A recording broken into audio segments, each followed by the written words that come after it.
He was a very dedicated person.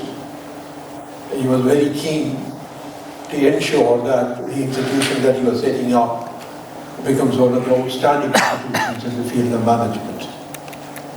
Earlier in India itself, he had a close association with setting up the business school at Hyderabad.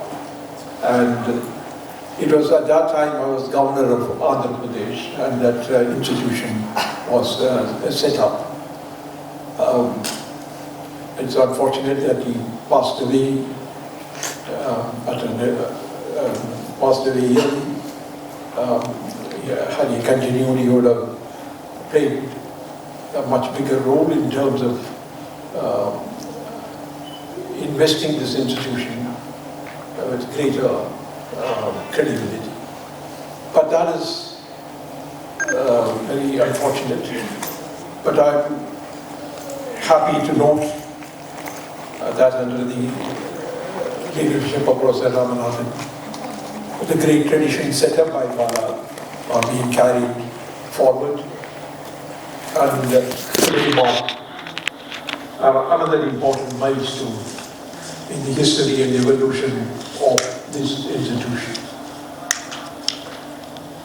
If you look at the roles of institutions of higher education,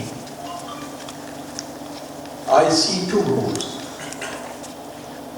One is the role of the educational institution as a teaching institution.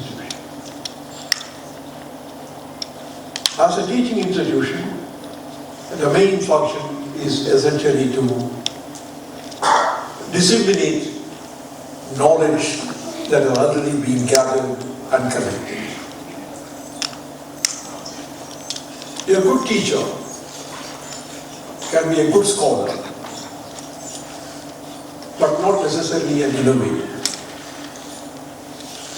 In the past, we have had in India many important people who were very prominent as professors, but not necessarily thought leaders. The two are sometimes different ways of doing intellectual activity. So the first task of a major higher education institution is to disseminate knowledge, distribute the knowledge that is already there, and convey to the students in a way in which that I'm sitting with the father of the fellow program in management. So it's wonderful to be here, and we are, I guess, the newest baby in terms of fellow programs in management in this country, and I'm truly honored to be here to talk about it. Dr. Rangarajan touched upon, we have believed that the role of an academic institution is basically knowledge dissemination, which is teaching. And we have done that really, really well. Some of our faculty are renowned superstars in terms of teaching. But equally, I think, as he rightly said, the onus of growing knowledge, of building upon a stack of knowledge, about creating new knowledge, falls squarely on the shoulders of faculty at these institutions. And it's very important because in today's day and age, the kind of knowledge that is required by industry is changing every single day. We know what happened during COVID. Every single business model that we had could be questioned and possibly even jettisoned because none of the assumptions we made about business held true. And therefore, if we had simply relied on old knowledge that was created at a time when there was no such pandemic, then all we would be doing is teaching our students knowledge that was not relevant anymore. And therefore, it is extremely important for academia to be at the forefront of creating new knowledge. New knowledge that is cognizant of the fact that any assumption that you make can actually be called into question.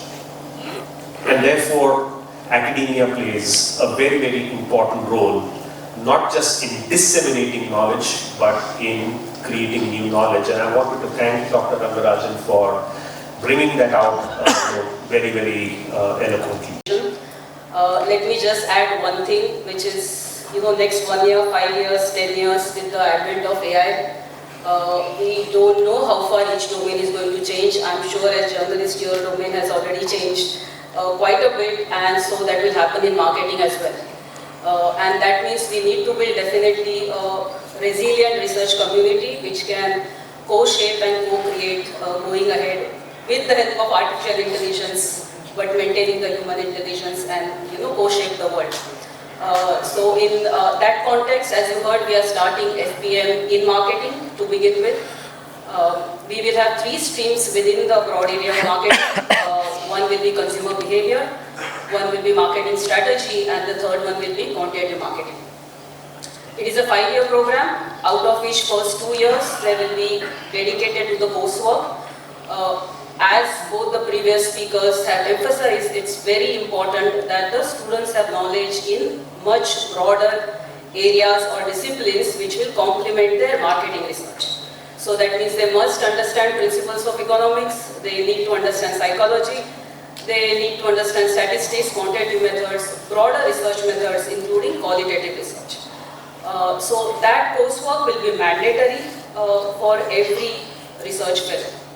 But in addition, the FPM fellows who will take a consumer behavior track will do specialized advanced courses related to consumer behavior. So they may be, social psychology, social cognition.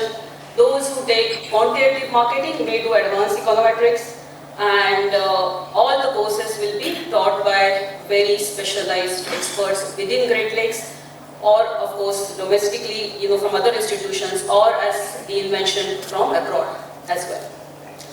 We will also ensure that they start on the research, thinking about research from the very beginning. So that means our fellows will do research paper at the end of year 1, they have to complete 1 paper, and at the end of year 2, they will have to complete their 2nd paper. So that means from very start, they get some training. We will also equip them with how to articulate their research, because that's equally important. We can be, there are many people who do great research, but writing well and communicating well is extremely important, so we'll give training in that. And so they should be able to complete 2 research papers at the end of their 2 years coursework.